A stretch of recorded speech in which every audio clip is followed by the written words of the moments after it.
Hello everyone. Today we will discuss the concept of e-commerce. You must be all aware about it, but as part of syllabus, let's discuss some degrees of e-commerce. Now, what is e-commerce?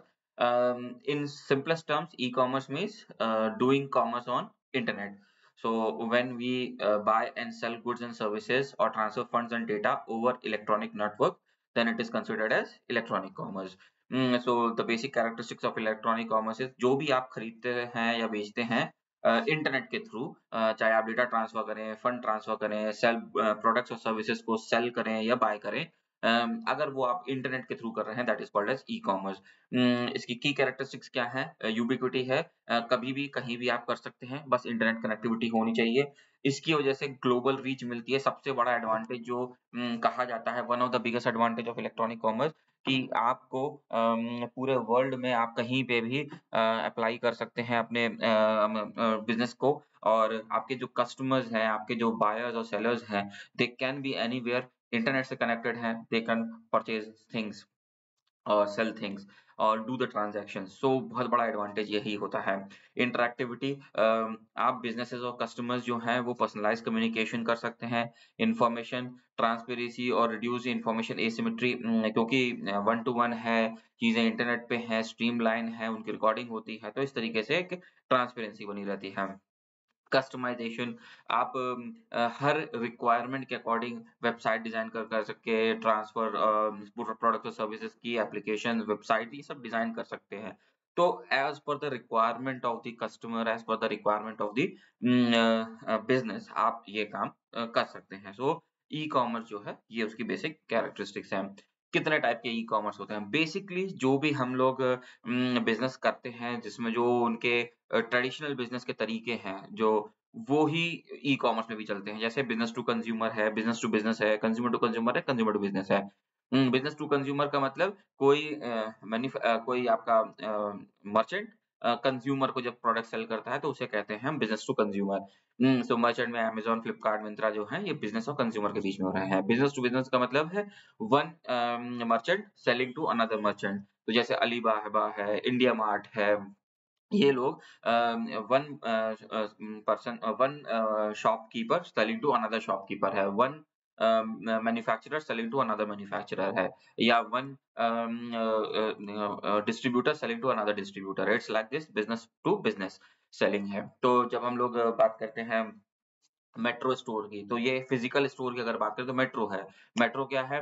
वो एक distribution warehouse है, जहाँ से केवल दुकानदार खरीदते हैं, जिनके पास उसके रजिस्ट्रेशन कार्ड्स होते हैं, तो होलसेल प्राइसेस पे मिलता है। उसको अभी फिलहाल फ्लिपकार्ट ने खरीद लिया है, पर मेट्रो जो था वो जर्मनी का होलसेल मार्केट था, जहाँ पे केवल दुकानदार जाके शॉपिंग करते थे, तो उनको होलसेल पे चीज़ों के प्राइस मिलते थे। हम लोग तो रिटेलर हैं एज़ अ कंज्यूमर, तो हम तो दुकानदारों से खरीदते थे। तो वहाँ पे वो उसके साथ, तो जैसे आप बिग बाज़ार जाते हो तो वो रिटेल शॉप है, वहाँ पे कॉमन कंज्यूमर जाके खरीदता है। पर बिग बाज़ार को सामान खरीदना हो या आपके शहर के दुकानदारों को जब सामान खरीदना हो, तो वो कहाँ जा सकते थे? वो मेट्रो कैश एंड कैरी में जा सकते थे, वहाँ से खरीदें। तो उसी का जब ऑनलाइन फॉर्म की बात करें तो उसमें अलीबाबा डॉट कॉम है, उसमें इंडिया मार्ट है, जहाँ से दुकानदार खरीदते हैं। ज़्यादा बल्क में होलसेल में सामान खरीदते हैं। कंज्यूमर टू कंज्यूमर, एक कंज्यूमर दूसरे कंज्यूमर में ईबे है, ओएलएक्स है।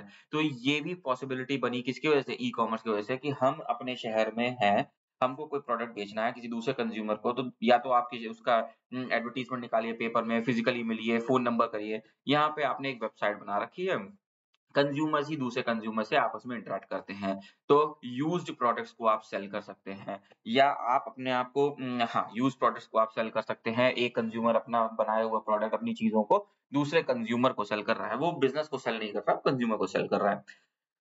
हाँ, इसमें एक बात का ध्यान रखिएगा कि अगर आप कोई चीज़ मैन्युफैक्चरिंग करते हैं, फॉर एग्ज़ाम्पल आपने कहा कि मैं घर में बेकरी का काम करता हूँ, मैं केक सेल करना चाहता हूँ, तब आप बिज़नेस टू कंज़्यूमर हो जाएँगे, क्योंकि आपने व्यवसाय बना रखा है केक बनाना, ठीक है?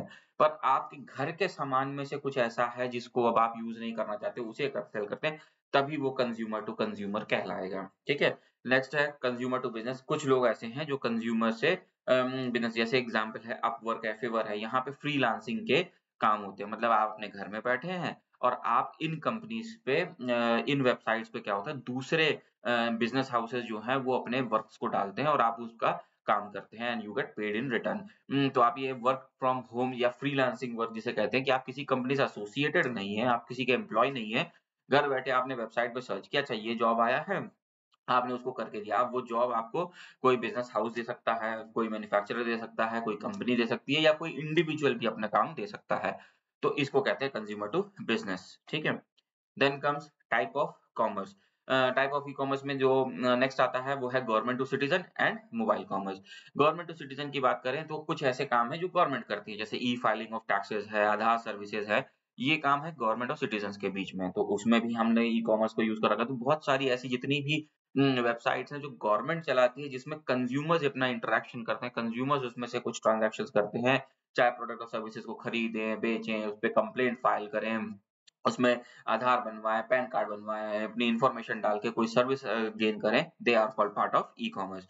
Then comes mobile commerce. Mobile commerce जो है वो पार्ट है ई-कॉमर्स का, बस उसको मोबाइल पे जा तो आप कोई भी काम जो मोबाइल पे कर सकें इंटरनेट ई-कॉमर्स का, उसे हम लोग मोबाइल कॉमर्स बोल देते हैं।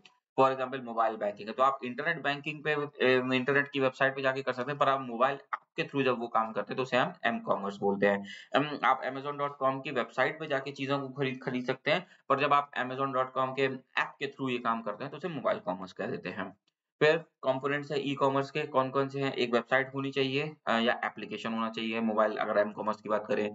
पेमेंट गेटवे चाहिए, इसके बारे में हमने डिटेल में एक नया वीडियो बना रखा है, जो इसी यूनिट का एक पार्ट है। पेमेंट गेटवे तो पेपाल, रेज़र मतलब आपने वेबसाइट बना दी, कस्टमर ने कुछ खरीदा, वो पेमेंट कैसे करेगा? यूपीआई आईडी से तो पेमेंट होगा नहीं। तो वो पेमेंट कस्टमर से मर्चेंट तक पहुँचे, उसके लिए हमको एक बहुत सिक्योर्ड इंफ्रास्ट्रक्चर चाहिए, पेमेंट सर्विस का, जो बैंकों के साथ टाई अप कर सके, जो एनपीसीआई के साथ करे, गवर्नमेंट के रेगुलेशंस को करे, सिक्योरिटी सॉफ्टवेयर्स रख सके, तो उसको बोलते हैं पेमेंट गेटवे। तो हमको एक पेमेंट गेटवे चाहिए। लॉजिस्टिक एंड अब हमको क्योंकि ऑनलाइन सामान खरीदा या सर्विस खरीदी गई है, बेची गई है, तो वो सर्विस पहुँचानी भी तो है, तो उसके लिए हमें लॉजिस्टिक्स और डिलीवरी पार्ट भी चाहिए। डिजिटल मार्केटिंग अब हमने जो काम हम कर रहे हैं, जो बिज़नेस कर रहे हैं, जिसको हमने ऑनलाइन किया है, अब हमको उसको मार्केट भी करना होगा, लोगों को इन्फॉर्मेशन भी डिसेमिनेट करनी होगी।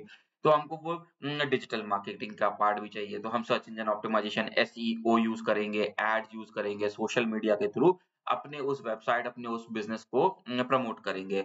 And last is customer relationship management. अब चूँकि हमने कस्टमर को बिज़नेस के लिए इनवाइट किया है, तो कस्टमर की रिक्वायरमेंट्स को, उसकी प्रॉब्लम्स को, उसकी ग्रीवांस को और उसके साथ एक बेटर रिलेशनशिप भी डेवलप करना पड़ेगा ऑनलाइन तरीके से। तो आप ज़ोमैटो.कॉम पे कोई भी चीज़ खरीदते हो, ज़ोमैटो के ऐप से खरीदते हो, तो उसके पास एक वेबसाइट या ऐप भी है, उसके पास पेमेंट गेटवे जहाँ पे आप ऑनलाइन पेमेंट करते हो, उसके बाद लॉजिस्टिक एंड डिलीवरी के लिए उन्होंने अपने डिलीवरी बॉयज़ रख रखे हैं। डिजिटल मार्केटिंग वो हर वक़्त डिजिटल प्लेटफ़ॉर्म क्योंकि डिजिटल कंपनी है, तो डिजिटल प्लेटफ़ॉर्म पे उसके एडवर्टाइज़मेंट आते हैं और टेलीविज़न पे भी आते हैं, रेडियो पे भी आते हैं, सब पे आते हैं।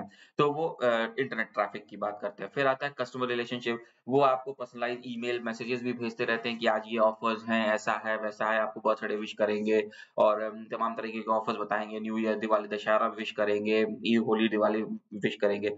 सो these are the part of customer relationship management. फिर इसके बाद आता है next part is uh, customer relationship में security protocols. The next one is security protocol. आपको जो भी काम करना है उसमें सिक्योरिटी प्रोटोकॉल्स होना बहुत जरूरी है जब भी आप ई कॉमर्स के कंपोनेंट्स की बात करते हैं। तो उसमें एसएसएल एन्क्रिप्शन है, डीएसएसएल है। तो जब हमने पेमेंट गेटवे की बात की है उसमें हमने एक एग्जांपल एक्सप्लेन किया हुआ है सिक्योरिटी प्रोटोकॉल्स का। ये सिक्योरिटी प्रोटोकॉल पेमेंट गेटवे के ऊपर लगते हैं और वेबसाइट के ऊपर लगते हैं, जिससे कि आप जो भी इंफॉर्मेशन अपनी डालते हो, अपना फोन नंबर, एड्रेस, अपना ईमेल आईडी, वो कहीं और चोरी होके ना जाए और जो भी चीज़ें आप खरीद रहे हो, जो भी मॉनेटरी ट्रांज़ैक्शन कर रहे हो, आप पिन डाल रहे हो, कार्ड नंबर डाल रहे हो, they should not be hacked by somebody else. फिर इसके बाद बेनिफिट्स क्या हैं ई-कॉमर्स के? बिज़नेसेस के लिए है। बिज़नेसेस के लिए क्या है? अभी तक आप अपने मोहल्ले में दुकान चलाते थे, अब जैसे ही आप ई-कॉमर्स पे आते हो, तो आपकी शॉप जो है वो ऑनलाइन हो जाती है, वर्ल्ड वाइड हो जाती है। तो अगर अब आप delivery services world wide provide कर सकते हो, तो आप वर्ल्ड वाइड बिज़नेसमैन हो गए। अगर आप अपने शहर तक की डिलीवरी सर्विस प्रोवाइड कर सकते हो, तो आप अपने शहर तक के बिज़नेसमैन हो गए। बट स्टिल आप अपने मोहल्ले, अपनी गली से बाहर के बिज़नेसमैन तो हो ही गए हैं। ऑपरेशनल कॉस्ट कम हो जाती है, क्यों? क्योंकि दुकान तो वही है, बस अब आपके जो पहले नंबर ऑफ कस्टमर्स कम थे, जो आपके मोहल्ले के, आपके शहर के थे, अब वो 4 शहर के, 50 शहर के, पूरे कंट्री के हो गए हैं। डेटा ड्रिवन इनसाइट, अब आपके पास पहले कुछ लोग आते थे जिनका डेटा आप कलेक्ट नहीं करते, अब हर कोई कस्टमर दुकानदार पे जाता है, तो क्या कोई क्वेश्चनर थोड़ी ना भरवाता है। परंतु जब व्हेन वी को टॉक अबाउट ई-कॉमर्स, तो आपने वेबसाइट से जो भी खरीदा उसकी एक एक ऑटोमेटिक लॉग बनता जाता है। तो कस्टमर है वो भी देख सकता है कि मैंने क्या-क्या खरीदा, और जो सेलर है वो भी देख सकता है कि मेरे यहाँ से क्या चीज़ सबसे ज़्यादा खरीदी गई, किस इलाके के। तो ये पूरा डेटा इनसाइट एक बहुत बढ़िया बन जाता है। तो ज़ोमैटो हर साल, स्विगी हर साल एक इनसाइट रिलीज़ करता है कि पूरे देश में से कौन-सी चीज़ सबसे ज़्यादा खरीदी गई, किसने सबसे बड़ा ऑर्डर किया, कौन-सी इलाके में चीज़ें ज़्यादा खरीदी गई, महिलाओं ने ज़्यादा क्या खरीदा, जेंट्स ने ज़्यादा क्या खरीदा, बच्चों ने ज़्यादा क्या खरीदा, किस दिन सबसे ज़्यादा ट्रैफिक रहा, ये सारा इनसाइट उनके पास रहता है। क्यों? क्योंकि ऑनलाइन चीज़ें खरीदी जा रही हैं, तो वो उसका पूरा डेटा रिकॉर्ड ऑटोमैटिकली सेव होता जाता है। फॉर कंज्यूमर्स, कंज्यूमर का एडवांटेज ये है कि घर बैठे चीज़ें मिलती हैं, सबसे बड़ा कन्वीनियंस है।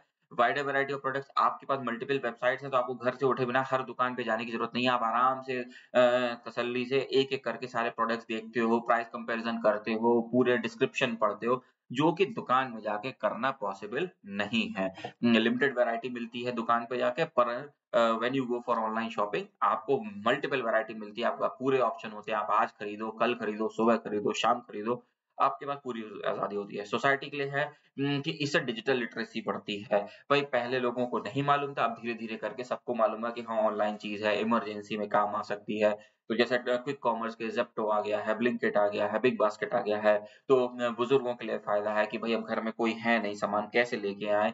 तो दे कैन, अब सुबह-सुबह अर्ली मॉर्निंग की ज़रूरत है, तो you can ask for it. तो ये डिजिटल लिटरेसी भी बढ़ती है, आपको ऐप चलाना आता है, आपको इंटरनेट चलाना आता है, आपको सिंपल पेमेंट के मेथड्स हैं, कैश ऑन डिलीवरी भी है और ऑनलाइन पेमेंट भी है।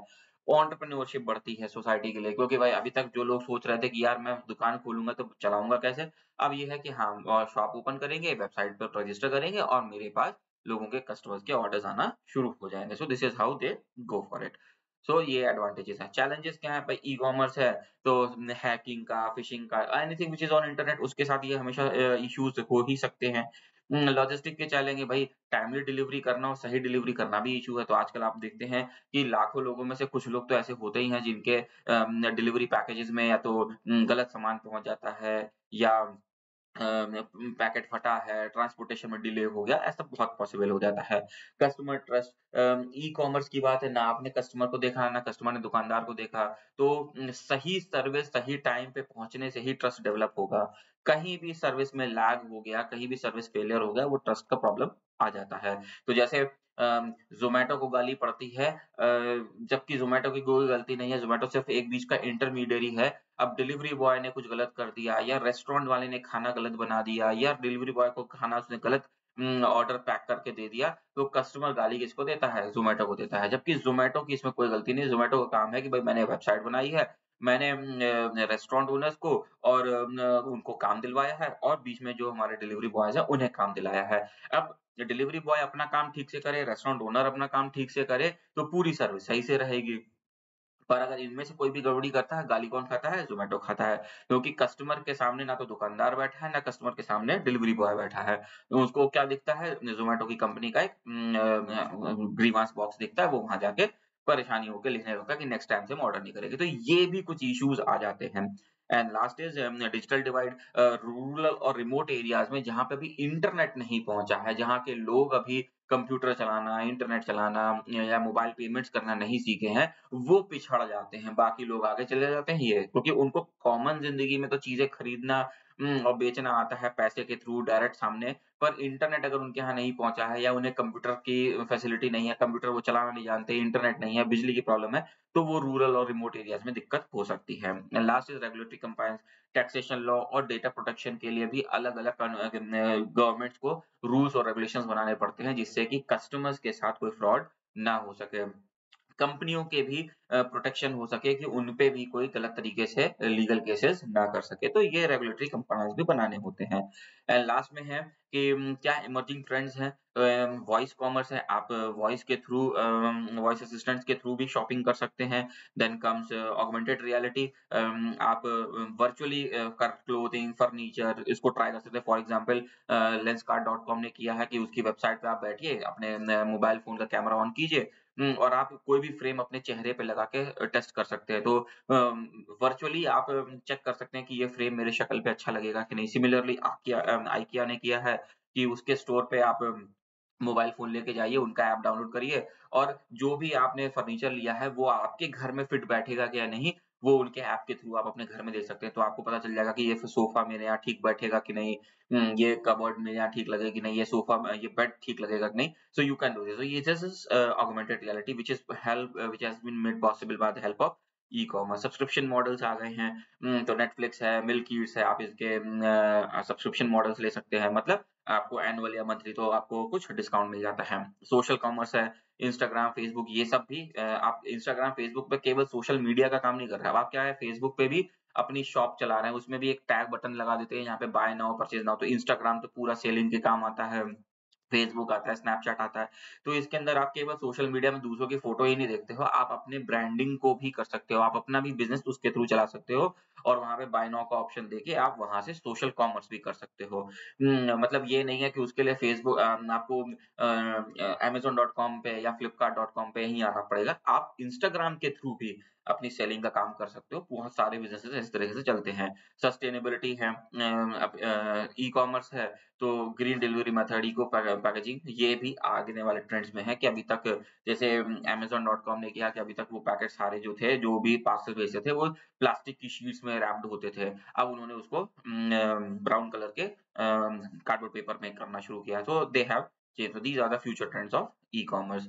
सो कुछ एग्ज़ाम्पल्स आपके सामने मैंने रखे हैं। या ये कुछ एग्ज़ाम्पल्स हैं, जैसे ऑगमेंटेड रियलिटी का एग्ज़ाम्पल है IKEA के शोरूम का कि आपके घर में ये चीज़ कैसे लगेगी। इंस्टाग्राम की शॉप है, बाय नाउ, तो इंस्टाग्राम पे आपने चीज़ों को परचेज़ कर रखा है। आप ये वॉइस कॉमर्स है, आप गूगल को, सिरी को बोल के कुछ चीज़ें खरीद सकते हो। ये सब्सक्रिप्शन बेस्ड स्टैंडर्ड है, तो वही सर्विस में आपने बस क्या किया, प्लान के अंदर ज़रा-सा चेंज किया। चैनल सारे आ रहे थे, वो बस आपने इतना सा लिख दिया कि वो सब्सक्रिप्शन वाले हैं, तो वो आप नहीं देख सकते और सब्सक्रिप्शन लेने के बाद वही चीज़ आप देख सकते हो। तो ये बहुत आसान हो जाता है चीज़ों को मैनेज करना। So with this, the topic of e-commerce is done. Thank you.